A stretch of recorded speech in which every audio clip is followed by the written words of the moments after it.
Welcome one and all to Geek Boulevard. Steve here to give you my full thoughts and review for the next chapter in the Quiet Place franchise, or rather the first chapter, I guess, since this is a prequel after all. A Quiet Place Day 1. John Krasinski is not behind the camera this time around, as Michael Sarnowski, the director of Pig, is handling this story, but Krasinski does receive a story by credit at the very least. Day 1 is rated PG-13 with a runtime of 1 hour and 39 minutes. Now, I don't think the plot needs any explanation here. If you've seen the first two films, you pretty much know what to expect here, and it's also in the title. This is how everything kind of started.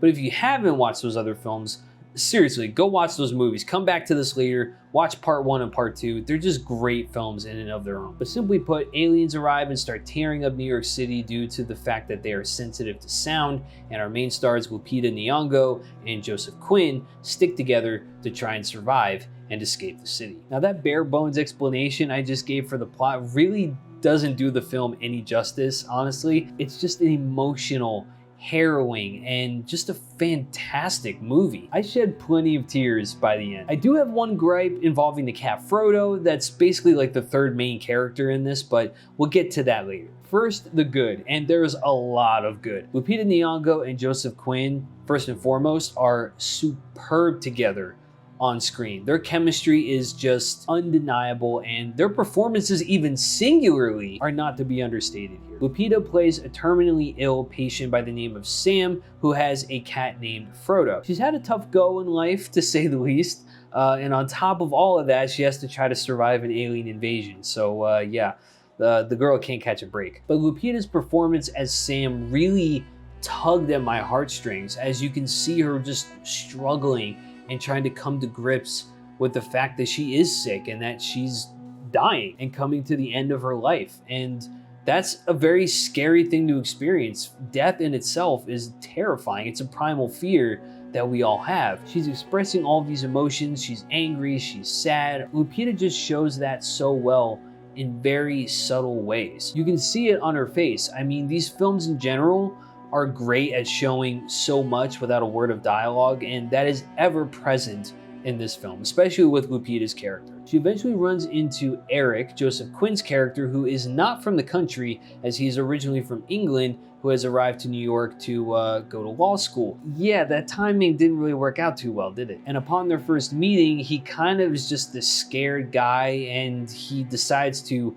follow Sam because she knows her way around. He's not familiar with New York, so he's kind of just all by himself. So the two of them just eventually decide to stay together because, you know, safety in numbers and all that. Quinn also really shines in those, you know, vulnerable moments as Eric. And he's really terrified of these things. And there are definitely some scenes where you could see the fear in his face. He's having trouble breathing. He's struggling too in his own way. But as he sticks with Sam, you see this courage that he starts to develop by being with her through all of this. And I loved seeing that transformation happen with Eric. And of course, major props to the sound design team. In a film like this, where everyone has to be quiet, those individual sounds are amplified even more to really increase that tension. Stepping on broken glass, a book falling off of a shelf, every little bit of sound is a tool to increase those tense moments of these creatures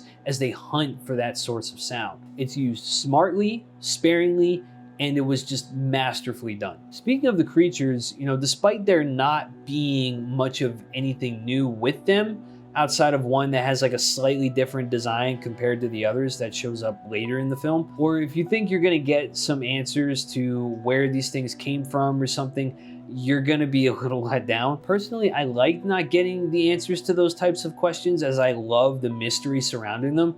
It makes them more of a threat in my eyes, you know? If you give the audience all of the exposition as to what they are and like why they're there, you know, that mystery goes away. So I'm glad that we didn't dive too deep into these creatures. And it is day 1 of an invasion, so we're not going to know much of anything, just like our main characters. There definitely was plenty of tense moments with the creatures that didn't feel tacked on or anything. It was gradual leading up to those moments, and it was terrifying and very satisfying. It had a very satisfying payoff. I have to congratulate Michael Sarnowski on being the next storyteller in this universe. He also has a story by credit, but he also wrote the screenplay as well. He really put a lot of care into this story and the characters most of all. And that's what makes these films in this franchise so good, because it's the characters that are the most important and their connections to each other through love and compassion. So I'm glad to see that Sarnowski not only continued that, but doubled down on it. And just FYI, if you're worried that you have to do some homework to watch the previous two films before seeing this one, I don't think you really need to worry about that. Despite this being a prequel, it is a standalone story with a beginning, a middle, and an end. You can watch this having not seen the previous two movies and be perfectly fine. There is a character that shows up from part 2, played once again by Jaimin Hansu, but it's a very subtle connective tissue. So like I said, you're good seeing this having not seen the other two, but you do need to see the other two because they're just really good. Now, I have to talk about the cat Frodo for a second.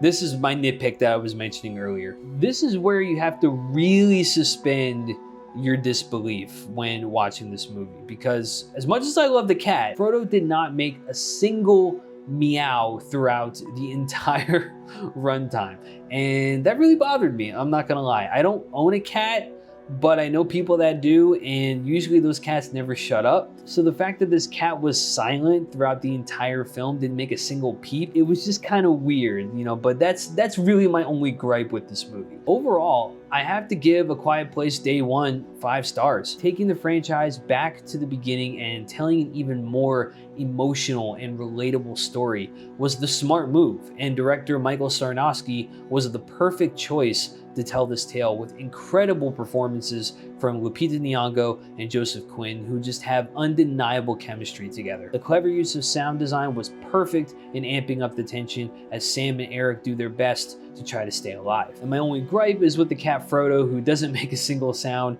as cats are usually quite noisy, so in that regard it felt very unrealistic. But now I want to know what you guys thought of this prequel in the Quiet Place franchise. Have you seen it yet? Did you like it? Where would you rank it on your list of Quiet Place films? Let me know your thoughts down in the comments below. And don't forget, if you like this video, give it a thumbs up. It always helps out the channel. And while you're at it, just feel free to subscribe. Tick the bell to get notified when my next video will drop. But that's it for me. Thanks for watching, guys. And until next time, keep it classy and keep it geeky.